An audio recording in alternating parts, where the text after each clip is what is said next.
Bien amigos, no podía terminar este programa sin hablaros de una de las criaturas míticas en cuanto asusta niños. ¿Quién no ha oído que va a venir el ogro? Pues vamos con el ogro, origen y mito. Numerosas son las antiquísimas historias que hablaban de un malvado gigante que se alimentaba de carne humana. El ogro se convirtió en uno de los recursos de muchísimos cuentos infantiles para encarnar el mal y con el que se asustaba fácilmente a los más pequeños. Se trataba de un personaje que surgió de la mitología escandinava, aunque también hay infinidad de referencias a él en la cultura celta. La denominación a este ser llegó al castellano a través del francés ogre, que deriva del latín orcus, vocablo que los antiguos romanos utilizaban para referirse a la ultratumba, o lugar al que iban a parar los muertos, y del que también surgió el término orco. La mayoría de las criaturas mitológicas tienen diferente morfología y connotación dependiendo de la zona o época en la que aparezcan. Y los ogros no son ninguna excepción. En esta exposición os hablaré de las historias más fascinantes acerca de esta fea y terrible criatura de aspecto humanoide, que al principio servía para aterrorizar a los niños y ahora sirve para divertirlos. Podréis conocer cómo ha cambiado la figura del ogro desde sus inicios en las historias de cuna y cuentos de hadas hasta la figura de Shrek, el ogro más simpático y famoso de la actualidad. Los niños son los protagonistas de los cuentos y sus historias personales son parte de esa tradición oral. El abandono del que son objeto en algunas historias también tiene su origen en cómo se les trataba en la antigüedad. ¿Por qué se les abandonaba?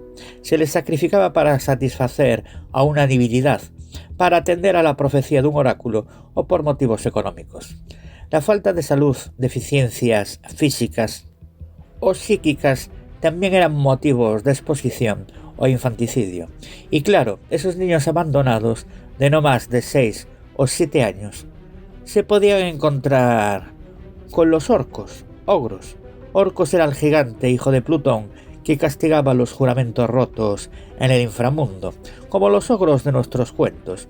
Orcos era corto de vista y de mente, pero con un gran olfato para detectar a un niño a gran distancia, porque su base alimenticia, precisamente, es la carne humana. Y cuanto más tierna, mejor. Del orco en italiano o huerco en castellano surgieron los ogros y las ogresas, que después tienen poderes. Pueden metamorfosearse como el ogro del gato con botas, o pueden hacer magia como el de Pulgarcito y sus botas de las 7 leguas. Suelen ser guarretes, el componente escatológico a veces está presente en los cuentos que protagonizan y siempre imponen alguna prohibición, como en el cuento de Petrosinella de Basil, atrapada por la ogra porque se come el perejil de su huerto. La Petrosinella y el perejil de Basile es la Rapunzel y las verdezuelas de los hermanos Grimm, con algunas variaciones, pero con el mismo fondo argumental. Se trata de tradiciones orales comunes en distintos países de Europa.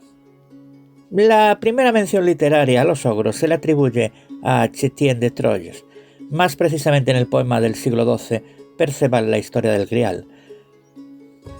Perceval le Conte du Grial, vinculando de algún modo el ciclo artúrico con estas criaturas. Y está escrito que él volverá a todos los reinos de Logres, conocido como la tierra de ogros, y los destruirá con la lanza. Los ogros de este poema tal vez sean los mismos que luego serían mencionados por Geoffrey de Monmouth en su Historia de los Reyes de Britania, History of the King of Britain, donde se les ubica como los primeros habitantes de Britania y emparentados nada menos que con los gigantes de los mitos celtas, así también como Gog y Magog de los mitos bíblicos. Pero la palabra ogro en aquellos tiempos era un refinamiento literario. Recién adquirió popularidad de la mano de dos gigantes de la literatura francesa, Charles Perrault, 1628-1703, y Marie Catherine Jumel de Vermeril, condesa de Aulnoy, 1650-1705. Otros, menos inclinados por la teoría literaria, vociferan que los ogros provienen de la palabra hongrois, que significa húngaros, pueblo al que se le atribuía una naturaleza bestial. Si bien la figura del ogro es principalmente un producto de la ficción, la realidad es que en la Edad Media y siglos posteriores existieron personas que se asemejaban a la imagen del ogro. En el norte de Europa, en lugares inhóspitos y aislados, existían grupos de personas que se dedicaban a la práctica del canibalismo. Estos individuos, a menudo marginados y afectados por la pobreza, recurrían a la carne humana como fuente de alimento. Estos grupos, aunque no eran ogros en el sentido mitológico, compartían algunas características con la imagen tradicional del ogro. Eran personas de gran tamaño, aspecto salvaje y comportamiento violento. Se les atribuía la capacidad de percibir con el olfato la presencia de humanos vivos, lo que les permitía cazar a sus víctimas. Estos casos de canibalismo, aunque horribles, nos ayudan a comprender cómo la realidad pudo inspirar la creación de la figura del ogro. La imaginación humana, al enfrentarse a la crueldad y la barbarie, creó un personaje que personificaba los miedos más profundos. La idea de que los ogros comen niños se basa en la creencia de que estos seres representan el mal y la amenaza para la infancia. En la literatura infantil, los ogros suelen ser personajes que personifican los miedos más profundos de los niños, como la oscuridad, la soledad y la violencia. Bueno, ¿y cómo son los ogros? Vamos a ver si los logramos describir. Los ogros son seres humanoides de gran tamaño que se alimentan de carne humana. Se le describe como un monstruo de forma humana de gran tamaño, pero más pequeño que un gigante, aproximadamente 3 metros. Se le representa también con una cabeza muy grande, cabello y barba larga y abundante. Además son fornidos y tienen un abdomen prominente. A pesar de su tamaño y fortaleza, no son seres muy inteligentes, por lo cual es muy fácil engañarlos y escapar. Viven en las montañas más altas, donde pueden vigilar sus tierras y preparar emboscadas para capturar a humanos que utilizarán como alimento. Y aunque ya os hablé, vamos a ver si logramos saber cuál es el origen. Se piensa que la palabra ogro proviene del napolitano huerco, utilizado por el autor italiano Giambattista Basile para designar a los orcos, que a su vez está emparentada con el latín orcus, con el término inglés antiguo orneax, utilizado en la leyenda de Beowulf, y es muy posible que todas estas palabras estén a su vez emparentadas con un concepto mitológico indoeuropeo. Algunas otras fuentes señalan que la palabra se deriva de hongrois, que significa húngaro. Sin embargo, es gracias a la publicación del libro Histories of Conduct Temps 1697 de Charles Perrault que conocemos por primera vez el término en francés ogro. De hecho, se sabe que muchos de los cuentos de hadas aparecidos en este libro y en otras publicaciones de Perrault están basadas en los cuentos napolitanos de Basile. Y por otro lado, cuando la etnia de los magiares llegó a Europa, se dedicaron a saquear los poblados, ganando fama de crueles y sanguinarios. Entonces se les comenzó a llamar ugri. La palabra orco significa temido, autoritario y abusivo. De hecho, estas son las actitudes características de los ogros, de ahí su mala fama y precaución que cualquier persona debe tener para evitar toparse con un ogro, pues además de malvados, gustan de la carne humana y especialmente la de los niños. Bueno, ¿y cómo ha sido la imagen del ogro a través de los distintos folclores? El origen etimológico de la palabra ogro trae a la cabeza a los expertos, ya que para unos fue una introducción de los magiares, una etnia de Europa del Este, y para otros viene del latín orcus. Sea como fuere, el ogro apareció por primera vez en las leyendas escandinavas. En ellas, esta criatura gigante y fiera capturaba niños, ya que se alimentaba de su carne. Según otras leyendas, tenía un carácter muy tímido, por lo que eran fáciles de vencer. Para esta cultura del norte de Europa, los ogros vivían en castillos, cerca de las montañas, donde tenían ocultos y valiosos tesoros. En la mitología japonesa aparece la figura del Oni, que tiene la misma morfología que los ogros europeos, con la única diferencia de que no todos ellos son malvados y horribles, sino que hay algunos bondadosos. El ogro más famoso en la mitología nipona se llama Momotaro, que es el hijo nacido de un melocotón gigante y que adopta una pareja que no puede tener hijos. Al parecer, el ogro se acaba convirtiendo en un héroe, derrotando a todos los enemigos que va encontrando en sus aventuras. Este cuento oriental goza de gran aceptación en Japón. La criatura que más se asemeja al ogro para los pigmeos es el Negu no Gumbar, ya que cuenta la leyenda que es una criatura horrible y feroz que se alimentaba de niños recién nacidos.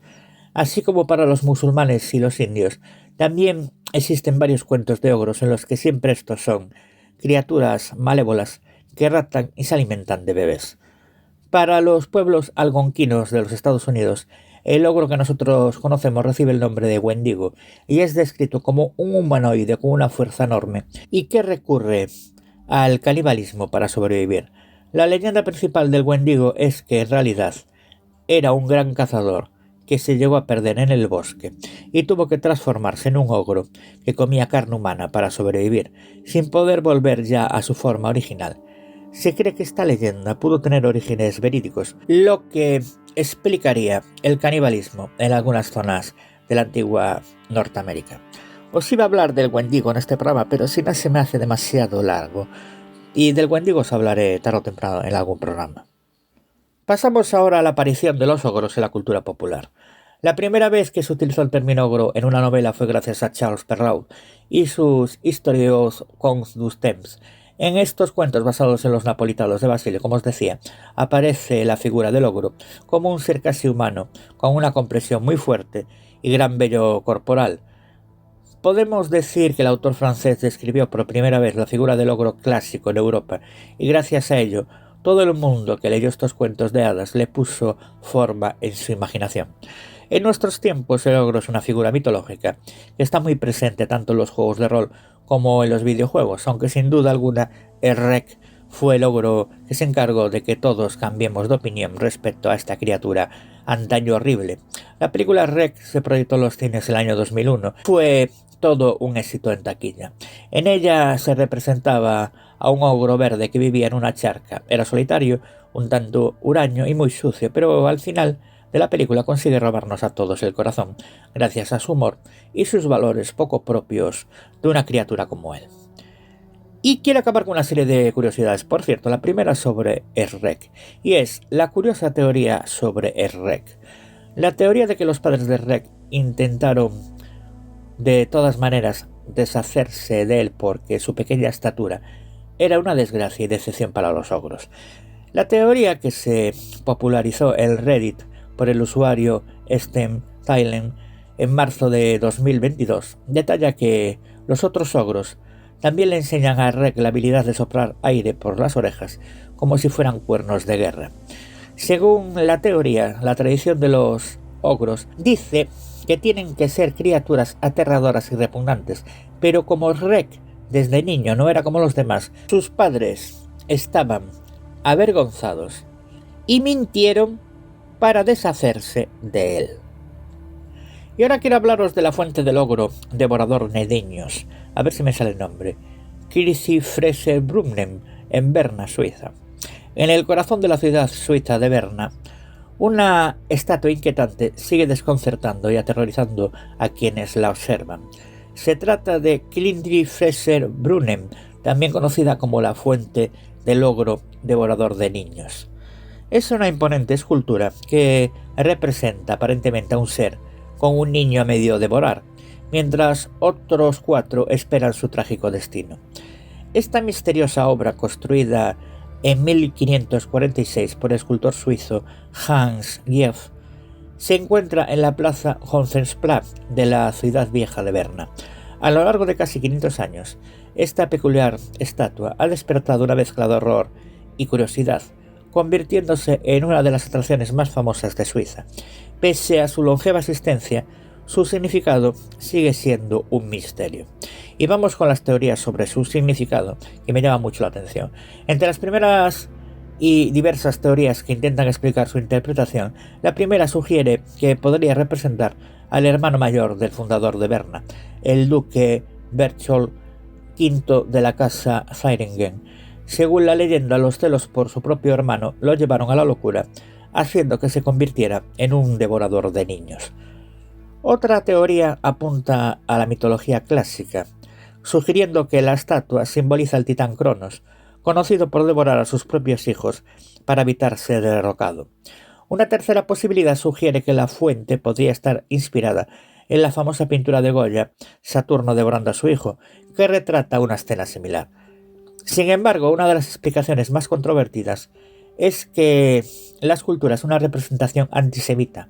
Durante la Edad Media en Europa circularon rumores sobre supuestos sacrificios humanos y canibalismo infantil atribuidos a los judíos. Según esta teoría, el ogro es un hombre judío que comía niños cristianos, debido al detalle del sombrero que porta. El Judenhut, un símbolo que los judíos medievales debían llevar para ser identificados.